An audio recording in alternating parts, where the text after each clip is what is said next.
Section 3 of the Book of Enoch, translated by Robert Henry Charles. Chapters 12 through 19. Chapters 12 through 16. Dream, Vision of Enoch, his intercession for Azâzêl and the fallen angels, and his announcement to them of their first and final doom. Chapter 12. Before these things Enoch was hidden, and no one of the children of men knew where he was hidden, and where he abode, and what had become of him. And his activities had to do with the watchers, and his days were with the holy ones. And I, Enoch, was blessing the Lord of majesty and the King of the ages, and lo, the watchers called me, Enoch the scribe, and said to me, Enoch, thou scribe of righteousness, go, declare to the watchers of the heaven who have left the high heaven, the holy eternal place, and have defiled themselves with women, and have done as the children of earth do, and have taken unto themselves wives, ye have wrought great destruction on the earth. And ye shall have no peace nor forgiveness of sin, and inasmuch as they delight themselves in their children, the murder of their beloved ones shall they see, and over the destruction of their children shall they lament, and shall make supplication unto eternity, but mercy and peace shall ye not attain. Chapter 13. And Enoch went and said, Azâzêl, thou shalt have no peace, a severe sentence has gone forth against thee to put thee in bonds. And thou shalt not have toleration nor request granted to thee, because of the unrighteousness which thou hast taught, and because of all the works of godlessness and unrighteousness and sin which thou hast shown to men. Then I went and spoke to them all together, and they were all afraid, and fear and trembling seized them. And they besought me to draw up a petition for them that they might find forgiveness, and to read their petition in the presence of the Lord of heaven. For from thenceforward they could not speak with him, nor lift up their eyes to heaven for shame of their sins for which they had been condemned. Then I wrote out their petition, and the prayer in regard to their spirits and their deeds individually, and in regard to their request that they should have forgiveness and length of days. And I went off and sat down at the waters of Dan, in the land of Dan, to the south of the west of Hermon. I read their petition till I fell asleep. And behold, a dream came to me, and visions fell down upon me. And I saw visions of chastisement, and a voice came bidding me, I tell it to the sons of heaven, and reprimand them.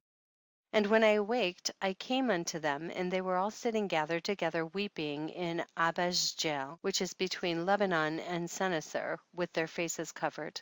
And I recounted before them all the visions which I had seen in sleep, and I began to speak the words of the righteousness, and to reprimand the heavenly watchers. Chapter 14.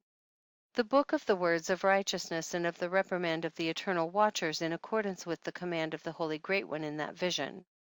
I saw in my sleep what I will now say with a tongue of flesh and with the breath of my mouth, which the Great One has given to men to converse therewith and understand with the heart.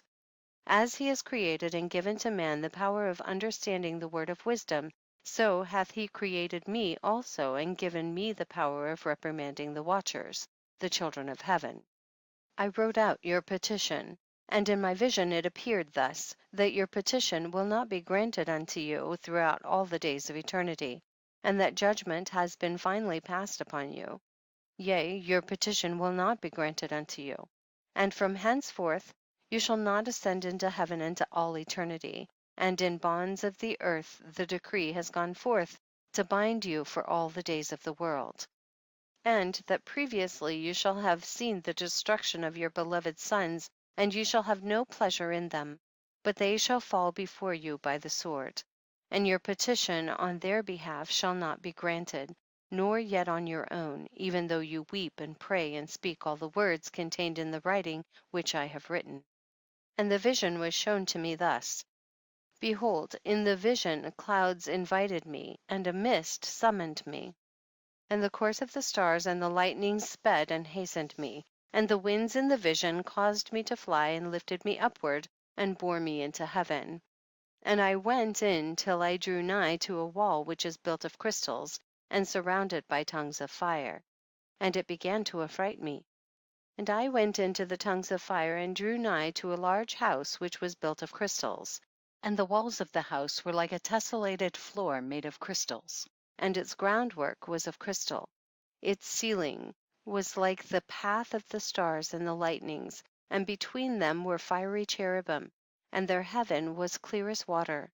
A flaming fire surrounded the walls, and its portals blazed with fire.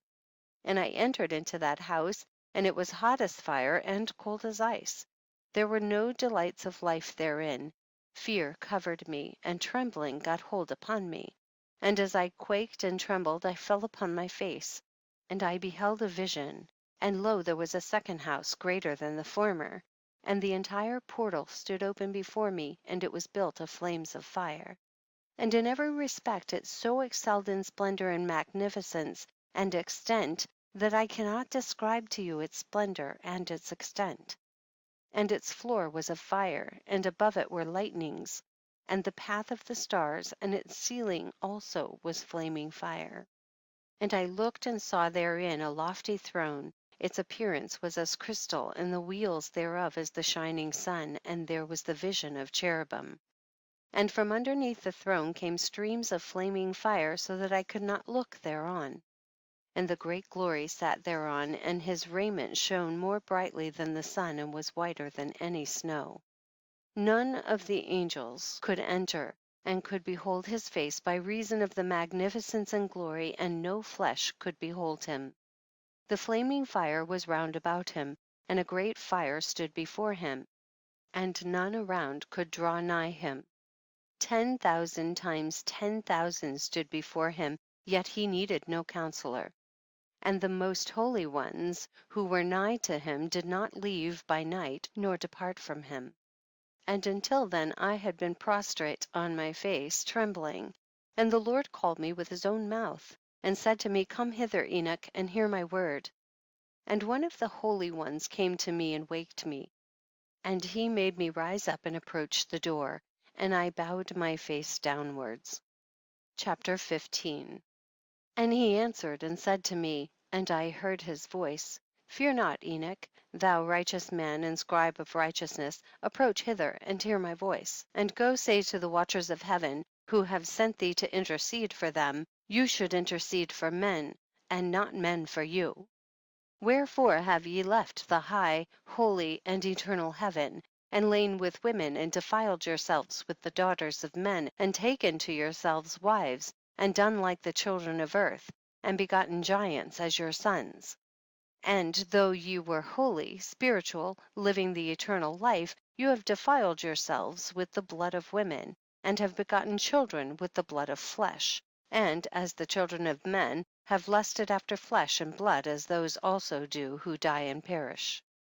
Therefore have I given them wives also, that they might impregnate them, and beget children by them, that thus nothing might be wanting to them on earth. But you were formerly spiritual, living the eternal life, and immortal for all generations of the world. And therefore I have not appointed wives for you, for as for the spiritual ones of the heaven, in heaven is their dwelling.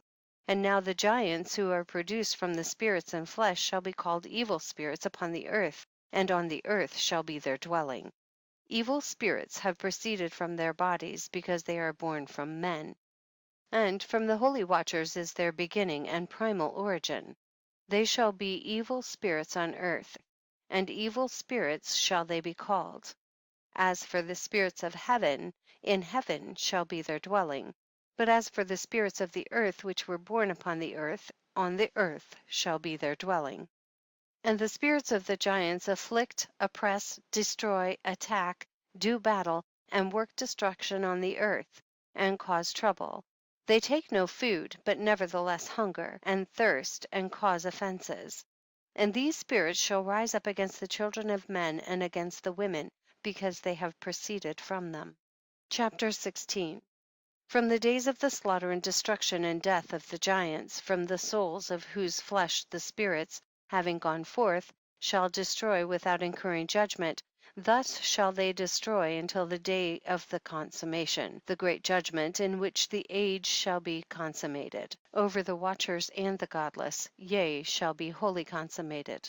And now as to the watchers who have sent thee to intercede for them, who had been aforetime in heaven, say to them, you have been in heaven, but all the mysteries had not yet been revealed to you. and you knew worthless ones.